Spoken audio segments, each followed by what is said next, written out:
I just made notes. I just wrote down what I wanted to say. This is going to be like a video game chronicles kind of thing. It's just going to be me talking, showing stuff, and but you know, things that happened to me, gaming related or even science related, because we've had some big scientific news. If you know, maybe you heard it, maybe you think it's interesting, maybe not, but you'll learn something. So, but first of all, let's just I just made a list. It's in no particular order. It's just in the way that I remembered it.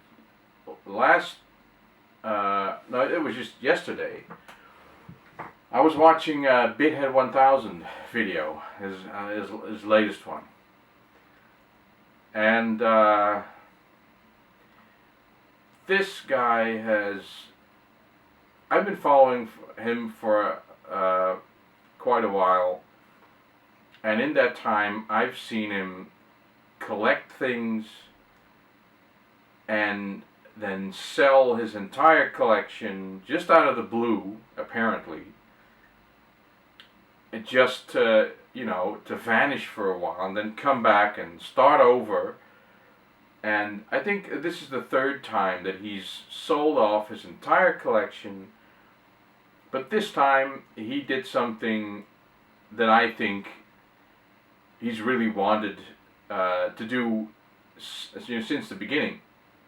Because since the beginning, he's been going on about wanting to find a PC engine, or actually a TurboGrafx, you know. But he's kind of moved from the TurboGrafx to the PC Engine. And he's in love with that system and with the games, but he always wanted to find it. You know, he wanted to find it at a garage sale for peanuts.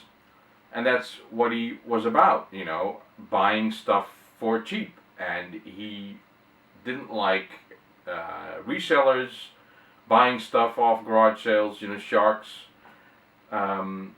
Although that term, I think, applies to anyone who shows up really early and tries to snag whatever's there, but, you know, whatever. Bithead sold his collection that he built up for, and get this, $3,800, so $3,800. Now, I know that the dollar isn't worth as much as it used to, so 3,800 sounds like a lot, but you know, if you convert it, then it's still a lot of money. It's still more than I would have given it. And he says that he put it on eBay for 99 cents and had people bid on it, and he sold it for $3,800. Actually, he said that with this money, he bought the things that he wanted. So he bought games, like a stack of, you know, yay high, I think, not more than 50 games. But and those are PC Engine games and Sega Saturn games, good ones, you know, top-notch titles. The ones that everybody wants and talks about, but not everyone can afford.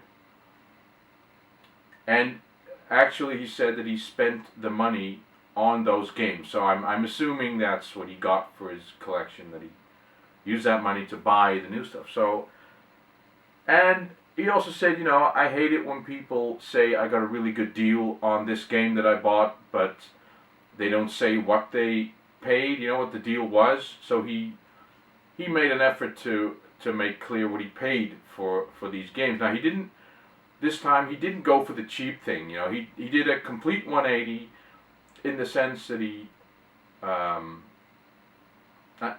am I talking about this? You probably saw it, but it blew my mind. It blew my mind that he bought a game, the most expensive one, I don't even know the title, and it's $650 for one single game. And the one after that was $350. There were lots of $30 and $40 and $80 titles there, you know, which is still a lot of money, but 650. I was just amazed. I was amazed because this is not the Bithead that I have gotten used to over the years. You know, he wanted to pay $1 or $2 for a game, not 650 for one game. But I thought, you know, maybe it has something to do with the fact that he's a father now. I mean, at least I'm assuming that the child that he's showing is his. I mean, he hasn't said that, but I'm assuming. But with Bithead, you always have to be weary, you know, because he's like he says stuff for the, you know, for the glory of his show, to make stuff interesting. And you know, I bought into stuff that later he just said, you know, I'm just kidding, or just a lie, whatever. But you know, I'm assuming. I mean, he's really made a 180. If this is all true, then wow. So I thought that was pretty amazing. Go watch the Bithead 1000. Everybody has to know him. If you don't, then you may be new or to YouTube or whatever. Bithead 1000. He's epic. He doesn't make as many videos as he once did, and he goes away and then comes back and doesn't say anything. He just and he just starts talking again. And the thing that I don't like about Bithead is that he's not in the community. His way of doing this is that he's like this remote, unreachable show host. That's what he keeps calling his show. But it's just a guy buying video games and talking about them. But he does it very well, you know. Let's face it. He's not popular for nothing. But I think that in all of those years, I've commented on every video, but he's never. I think he's commented on one of mine. But he's not. I'm in this for the community. He's clearly not. Still, it's fun to watch. Go watch him. Then, scientific news. On scientific news, how about this LIGO thing? This gravity wave thing. I thought it was pretty damn interesting. To sum it up, some scientists have built a laser interferometer gravity wave detection observatory. Basically, a machine that is capable of detecting gravity waves. Now, gravity waves are something that was predicted by Einstein, but he said we're probably never going to be able to measure them because the effect is so small. And it took a lot of guts and a lot of talking and lobbying, I think, to get the money to actually build 2 of these observatories. Both are in the United States. Basically, an interferometer shows the interference of waves. You know, if you have anything that creates a wave, like sound, or water, or light. You know, light behaves as wave as well as particle. But if you have 2 waves, if they're in unison, they actually increase their amplitude. If they're in exact counter unison, they cancel each other out. That's how noise cancelers work.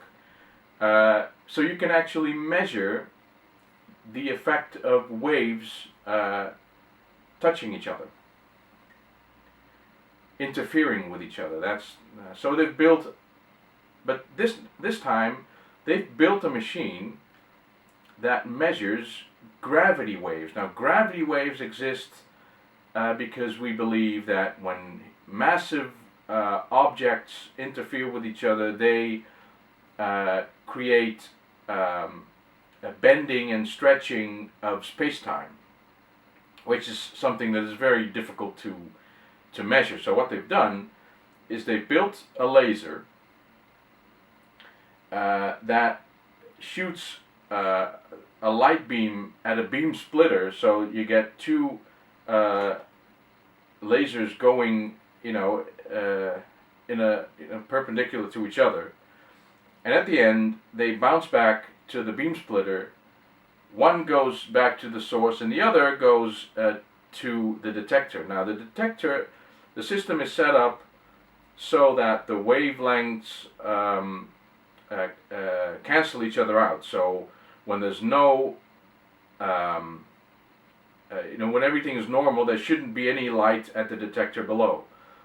When there, and this device is to a crazy precision, because we're talking about distances of 1/1000th of a of an electron or something really tiny.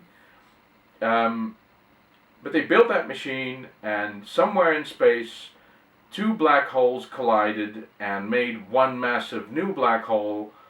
And in an instance, losing 3 solar masses of mass, and that's created a gravity wave, and we've detected that. Now, that is as amazing as Einstein coming up with the general theory of relativity.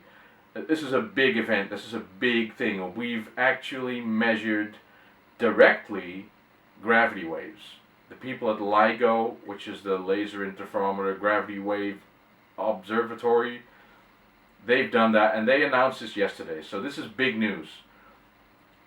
Now, I don't know what this is going to mean, what we're going to be able to do with this, but this is, I thought it was amazing. There's going to be tons of videos about it, it's great. I love it. Then, back to Earth. Remember that I had this, I'll show it, this one, you've seen it. That is a list of games that I wanted. Now there's 2 games that are missing off that. One was Destiny and the other was Hyrule Warriors.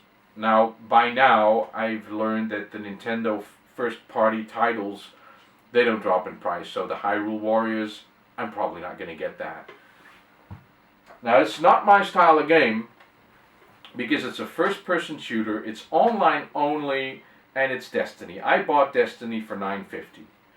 Finally, I looked for this game for a while. This is the original game. I know that there's the Taken King and tons of DLC and stuff that I could have bought, but I didn't because this one was cheap. So I have this for the PS3. Finally,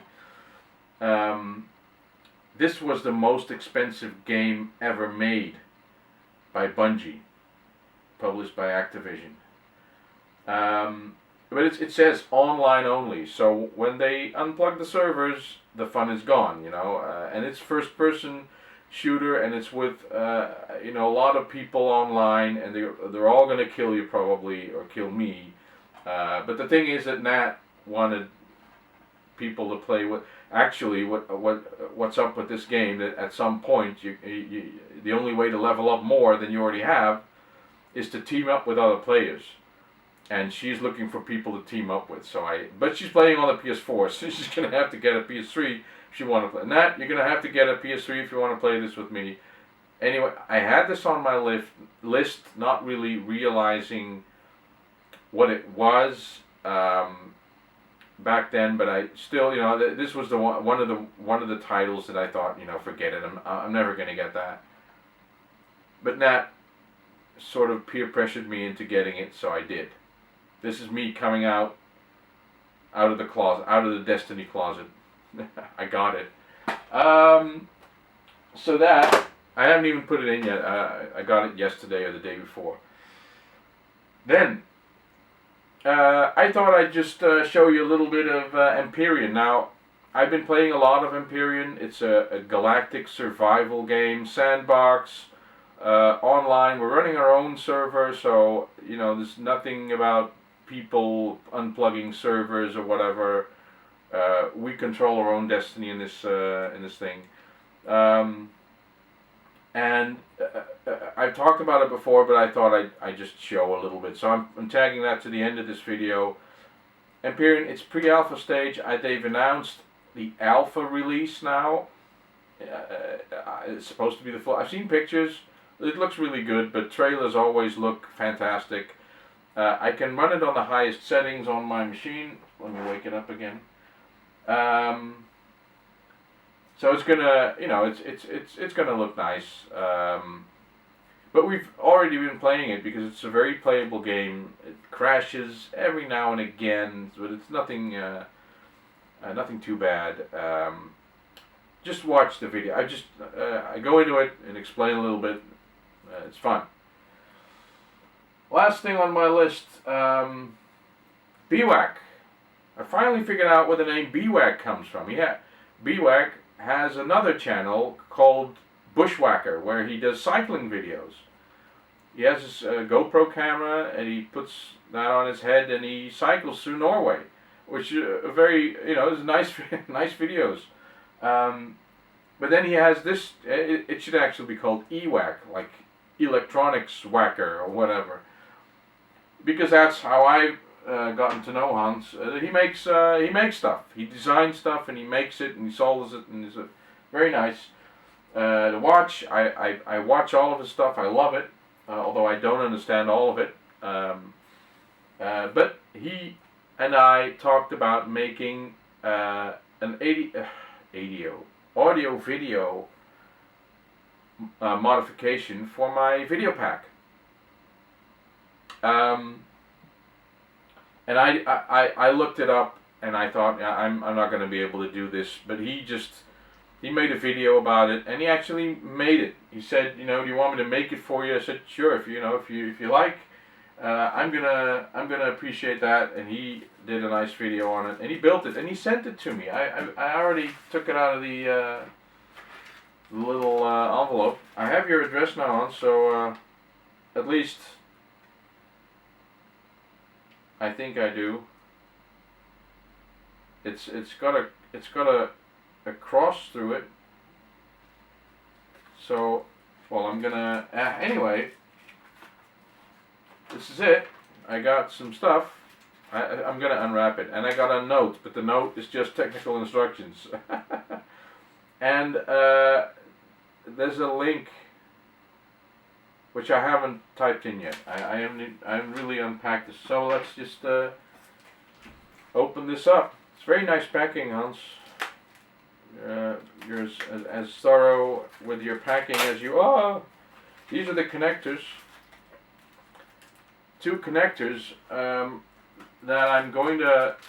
I think I'm just going to drill some holes in the back of the plastic and put these in the back of my video pack. Audio-video connectors. No, yeah. There's 2 connectors. Is the other one the audio? Yes, the other one. One is video, one is audio. Thank you very much. Gee. And okay, and here's the actual board.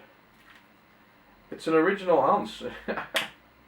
It's quite a thing to have this. I already have an original Hans. I have the C64 saver. So here we go.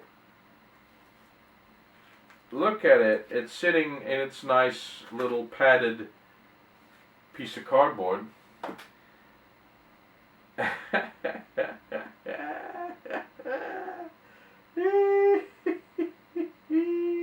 Now, it looks very nice.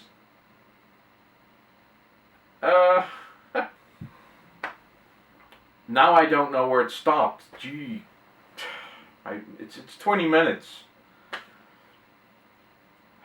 So this is the thing.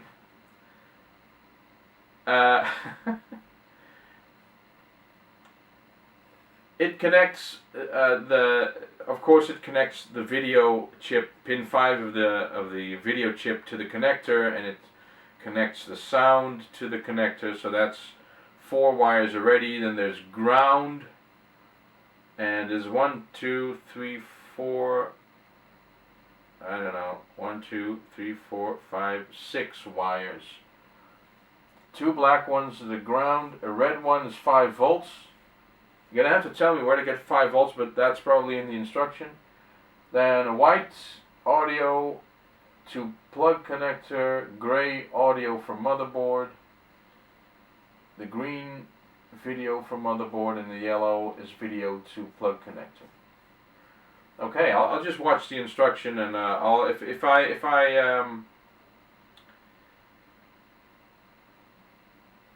it's a nice piece of work, Hans. I mean, I know it probably doesn't mean that much to you, but it means something to me. And finally, I'm gonna have my video pack with a proper damn image. You know, it's gonna be finally what I want it to be. Do I have to do anything to the? No, probably not. To the modulator. No, because I'm just gonna bypass it. Awesome! Thank you very much, Hans. Love it. I'm gonna do a separate video where I put this in the machine and test it, of course. I mean, I'm gonna have to find the time to do this properly, and I don't want to mess it up. Thank you, thank you. Check out his channel if you love electronics. If you want to learn something, he is good. You know, Hans and I are actually. I mean, he's looking at a die shot of the VIC-2 video chip from the Commodore 64, and I'm looking at that from the software side, and we're actually meeting in the middle about a lot of things. You know, he's finding traces and connections that I can explain what they do from the software side, and vice versa. So it's really a nice experience. Check out his channel; it's interesting. If you're into nature, check out his Bushwhacker channel.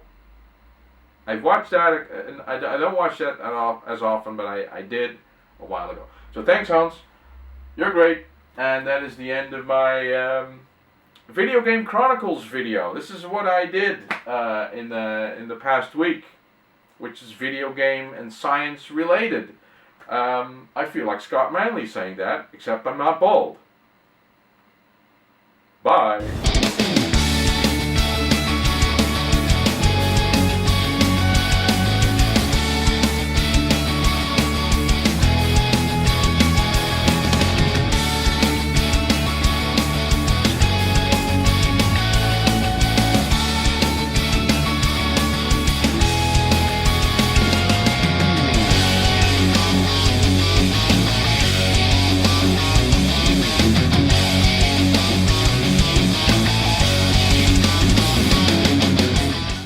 Well, this is Empyrion. I want to show you I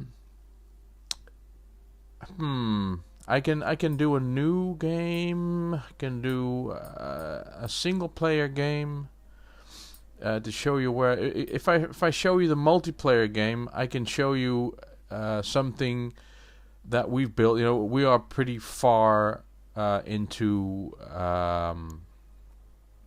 the game already. Like I'm closing in on level 20, but it'll show you the possibilities. On the other hand, yeah, it'll show you the possibilities. I'm going to do that. So I'm going to connect to the server now. As you can see, there are a load of servers, and they're all pre-alpha servers. Some are older versions. They have players on. Now, people can you can set a player versus player on or off, you know, that kind of thing. But we decided to make our own server. Now, this is a local IP address, so don't think you can type that in and connect to my server, because you can't. Unless I want you to. And I don't. Well, that's not. If you want to play Empyrion and you want to play it with Giles and I, just let me know. You know, you can join in. Now, just to explain, we are on the moon. And we are on a crashed ship. This ship is so large. Actually, we've Giles and I have raided this crashed ship. It was being protected by all kinds of drones and anti-personnel sentry guns, but they've all been turned off. So I'm walking around in the ship, and the ship is huge. It's dark outside. The the local star. There's only one star in this system. Is on the other side, and this is it. This is you can see that the ship is slanted slightly because it's crashed. We can walk around it. I'll show you around a little bit. This is only one location. What we've done, each and every vessel and base in this game has a core, and these things that you see here are 2 small vessels. I can let's see if I have a little torch light here. Okay, so I've turned on my lights. As you can see, this is Jai's ship. You have to build this entire thing from the ground up, and you start with a core. When you find anything's core and destroy it and replace it with your own, you can make it. You can make that item, that ship, or your base yours. So the core is a good thing to protect. This is Jai's ship. You can see it has rocket launchers, it has lights, it has thrusters, it has a Gatling gun, a cockpit up there, a passenger seat, so I can. It has like a ammo box, a fridge even on board. So that's great. This is my ship. Cockpit, thrusters. It has some. Oh, I have a jetpack. There's the ammo box there, the thruster. This is the cockpit. Gravity's pretty low up here, so it's I'm having a bit of trouble. O2 station. Let's see if I can.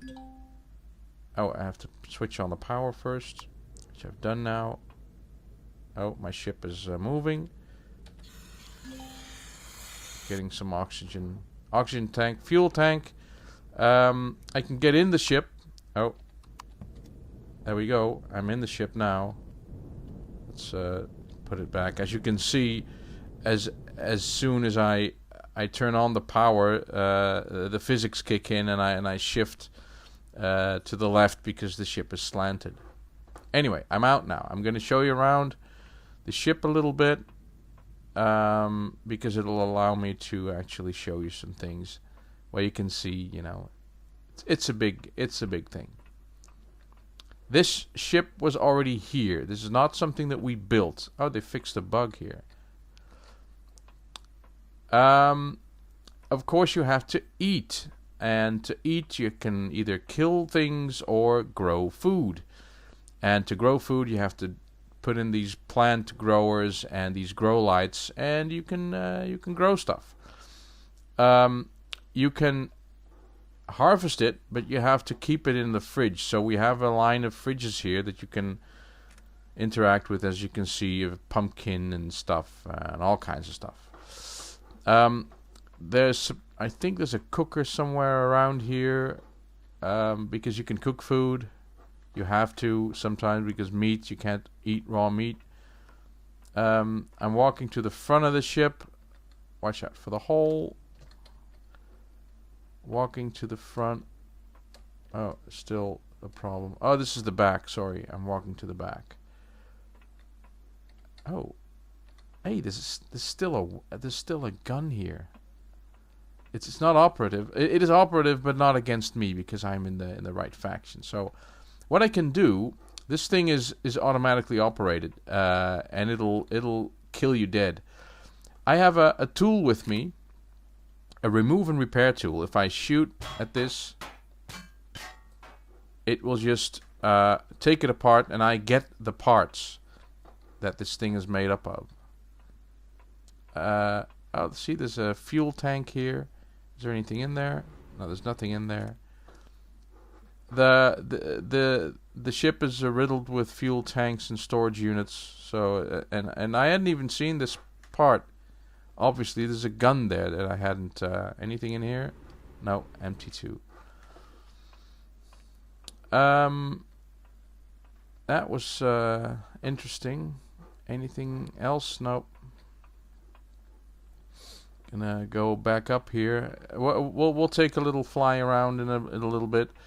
As you can see, there's also couches that you can put in. You can't sit on them, but you know it's nice to actually make the ship. Oh, there's another one in here. I thought I'd taken this out. I was pretty sure I'd taken that out.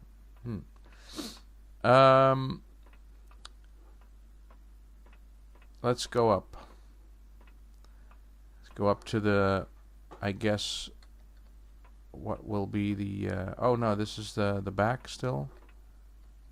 We're in the back. I think this bit's been, it's unexplored, but you can see there's all kinds of rooms and areas that they built in this. Oh, look, another gun. Wow, we haven't been here yet. Couches, I'll just leave them. Yeah. Oh, there's the sun. The sun's coming up, so that's good. So we'll have some light when we go outside. Okay, let's go to the front of the ship, and I'll show you the. I'm so curious. I've been here, pretty sure now. Yeah. Yeah, this is where that was. Okay. And it's easy to get lost.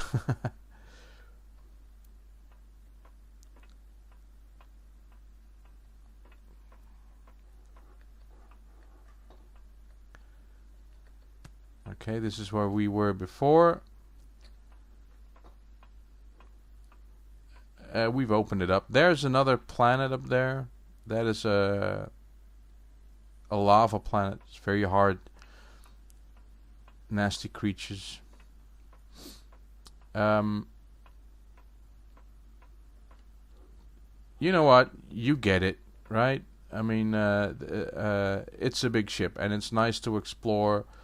To see what's in here. See, this is like a decorative thing. There's O2 here. You have to fill your O2 tanks once in a while.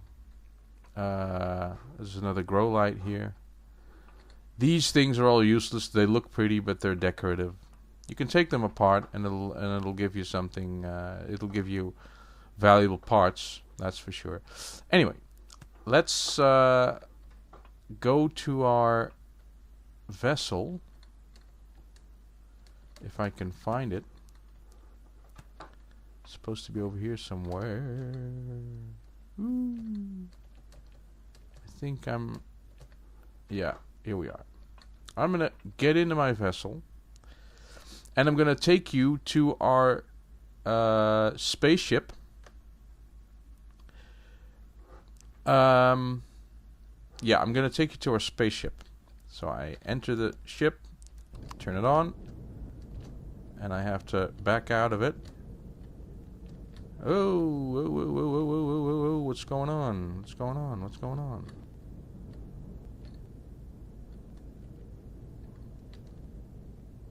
Oh, okay. So I'm, you can't see it, but I'm flying up.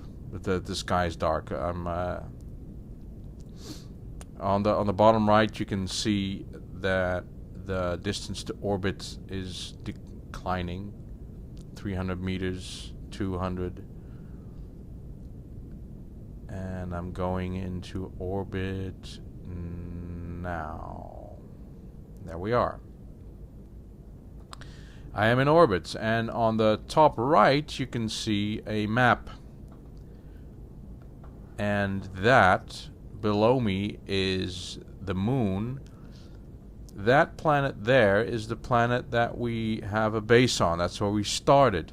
We didn't start with spaceships. You have to build those. If you don't build anything, nothing's gonna happen. You know.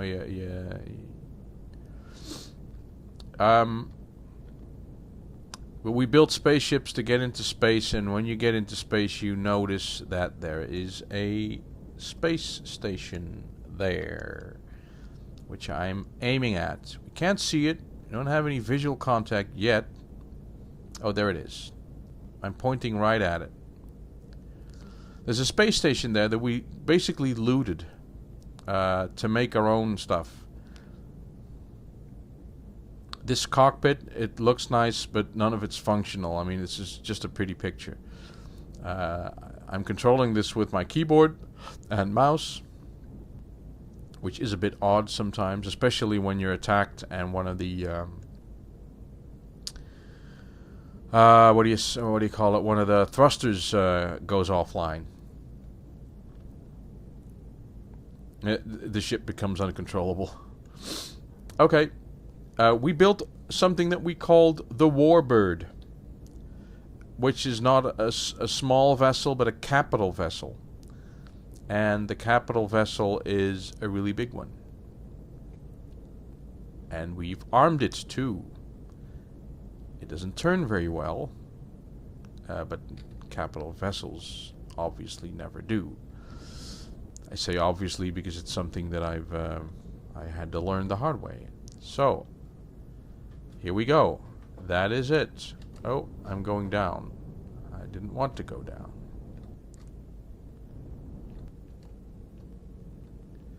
So, on the right is our capital vessel. That Thermica space station was already there. I'll try and give you a better look of the vessel. See, it is armed. It has wings, but you know, it's sort of meant to look like a Klingon bird of prey. I'll get in it. We made a little landing strip.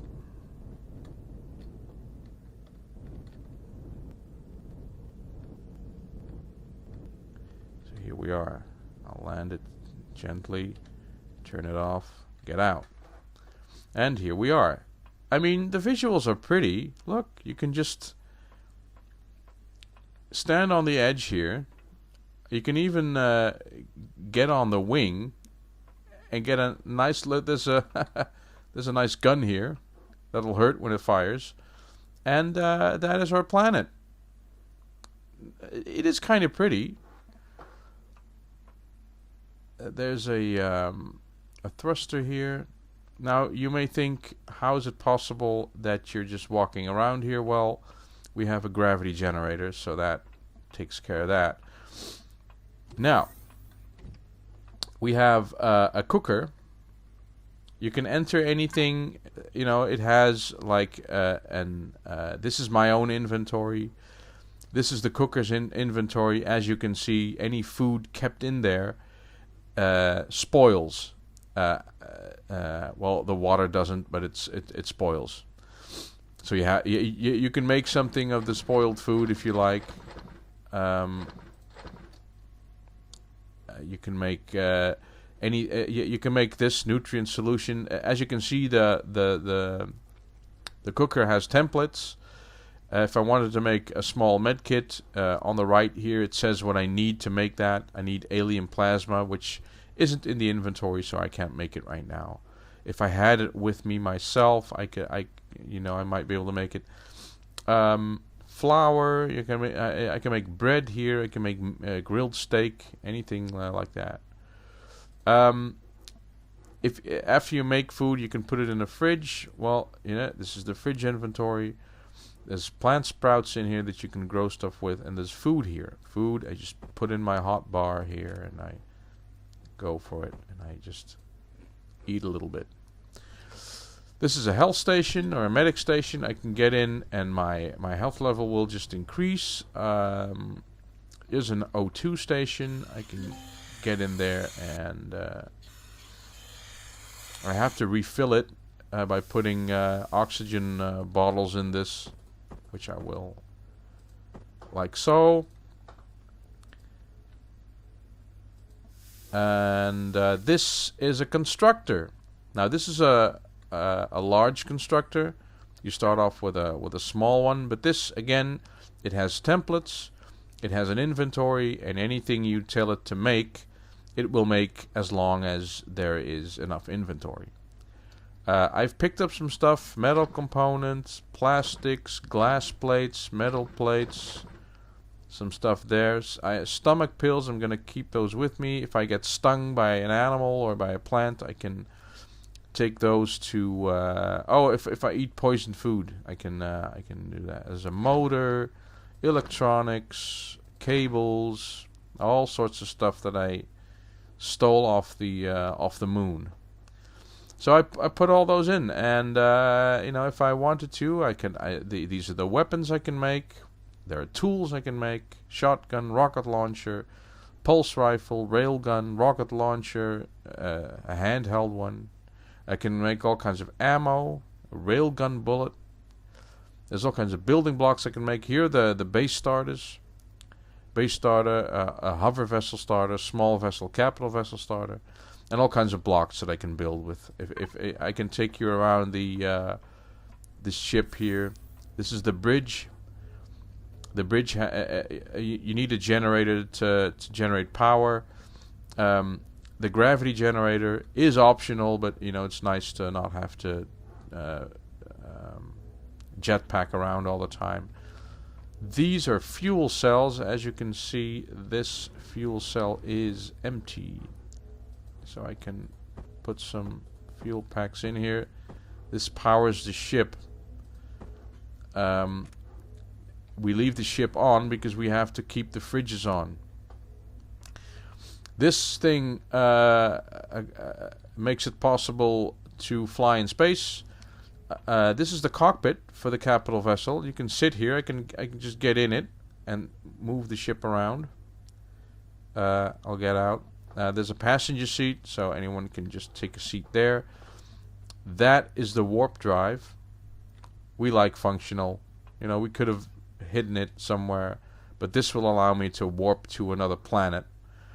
And this is the core.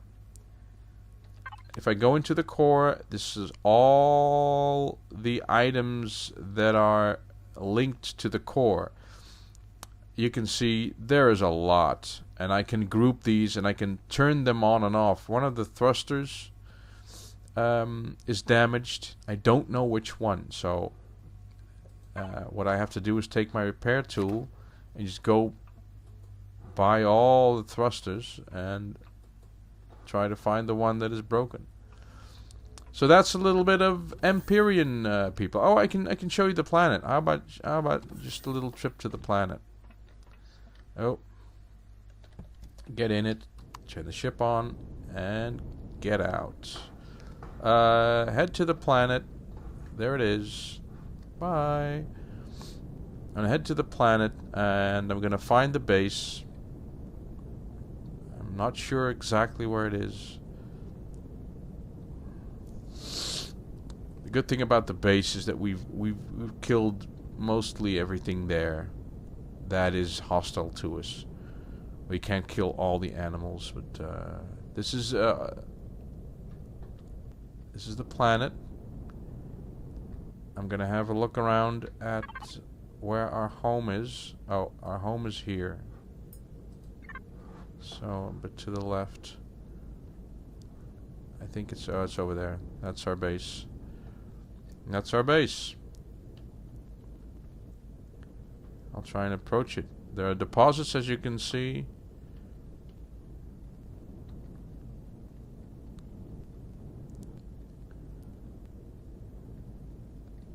So this is it. This is where we started. When you start the game, you actually land in a pod with some stuff that you need to survive. Set it down, turn it off, and I'm on the planet. I can take my helmet off. If I look here, I now have my helmet off because this place has air and I can breathe it.